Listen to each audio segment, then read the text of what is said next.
It's a goal! Can you believe it? It's extraordinary!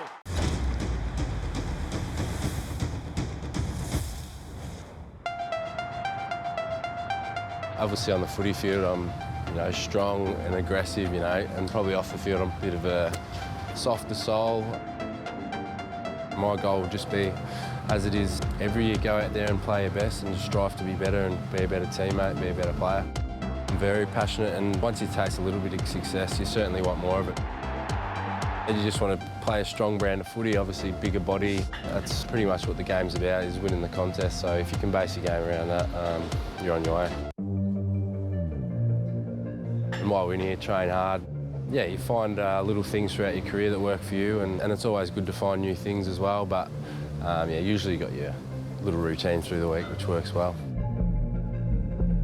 So it's just important to work on the mental side of your game. Certainly times throughout your career where, if you're too consumed in the footy, you might hit a few flat spots.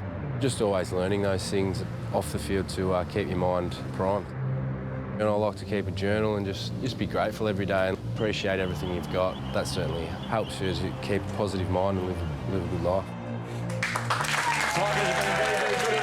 Did a lot of work with Ben Crowe, all about mindfulness and appreciating what you have. Crows and the Tigers are both 7-5 going in. The Crows left 8-5. Richmond 7-6. Dustin Martin, who we just heard from, lots of the ball. Crouch brothers racked them up, but Riley O'Brien's keeping Sauce Jacobs out of this team for the moment, and he was superb again. He was superb again. He was up against an inexperienced ruckman in Mabior Chol, who I thought did some pretty handy things as well, so showed some good agility and poise. But 54 hit-outs, 19 disposals, 22 to advantage. He is playing some seriously good footy at the moment, and you're right, unfortunately for big Sam Jacobs, he's got to wait for an injury now to Big Riley because he's playing so well. So in the SANFL, kicked 5 goals a few weeks ago, Sam Jacobs, and still couldn't get back in the side. So not great signs for the big fella. No, he was good against Mummy too last week, Riley O'Brien.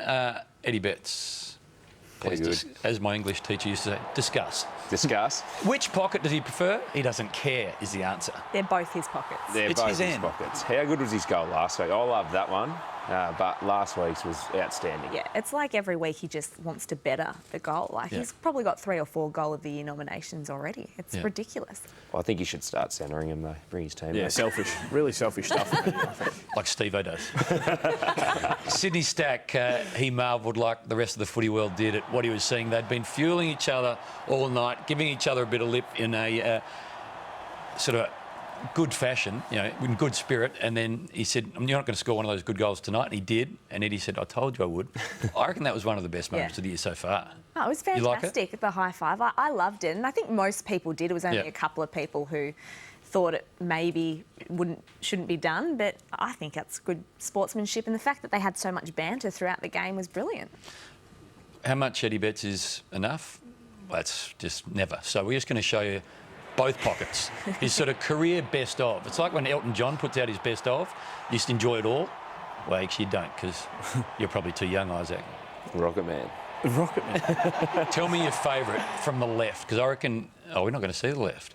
It's just his end. You know the goal on the Torp Indigenous round or check side? Which did you prefer from that half-forward pocket? Check side. Everyone loves a check side. You can't remember the left foot talk, can you? You can't. Because I just watched it and I don't think I can remember that. I like the left foot barrel. I love a barrel. I think Eddie's best goal was nearly when he was playing for Carlton, and he kicked one from the pocket. He won Goal of the Year from the pocket at the MCG. He's had so many of them. What a brilliant player. We should do just one 90 minutes of Eddie Betts. Anyway, we've lost our way a little bit here. Adelaide Crows won 7 of the last 9. Lost to the Eagles when they probably should have won, and a tight one at the Gabba. They finishing in the top 4. They definitely playing finals. They're definitely playing finals. Okay. Yep, I think we have to sit up and take notice of the Adelaide Crows. It was a slightly inconsistent start to the season for them. They've found their best footy now. It's not the high-octane Adelaide Crows high-scoring side that we've seen over the past few years. Since that grand final, they've really struggled to score, but I think they're getting back to their best at the moment.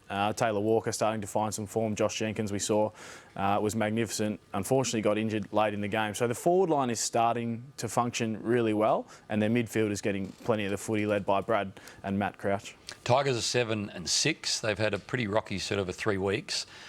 This doesn't help Isaac, no club can continue to play without their best. No, that's a massive injury list, and I'm not sure in recent years if we've seen a team decimated like that. But I think it shows the quality of Richmond's system and how well of a club they're actually structured up at the moment, because they're still being quite competitive and in games and winning games, especially with an injury list like that. They're playing finals now. Yeah, I still think they can make it despite the injuries. We've seen them, and they finished with 7 games at the MCG. So it's a terrific run home, and they'll get some of those players back in the next month or so. So I think they're actually well placed, and they'll still be able to make the top 8. Okay. Time for best off ground. I think Luke Shuey's having a crack at Nick Nat. Why don't you go buy a coffee?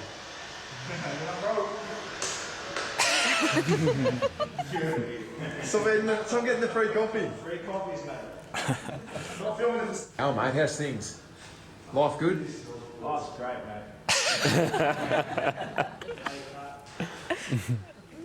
Brendan Goddard is caddying for Marcus Fraser at Pebble Beach in the US Open. Now, Brendan Goddard is a single-figure golfer, and he said this was the most intimidated he's ever felt on a sporting field. He'd prefer to be in front of 100,000 than caddying at the US Open.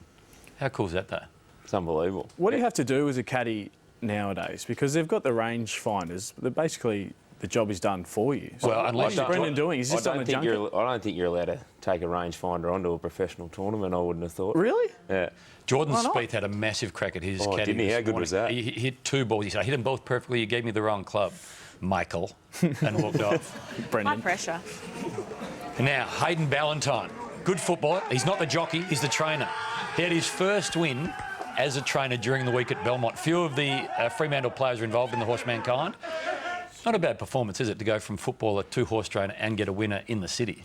Amazing. $11 into $380, but gamble responsibly. $11 into 3. I was going to say, by the looks of it, I think they had a little fiver on that one. They had a good go. Well done to all in the Best on Ground series. It's a big Sunday of footy around Australia, of course. In New South Wales, it's the Giants and the Kangaroos at 3 in Victoria. Top 4 spots are on the line when the informed Port Melbourne meet Williamstown at 2. For South Australian viewers, Port Adelaide meet old rivals Nord. And in the West, Swans and Tigers at 2.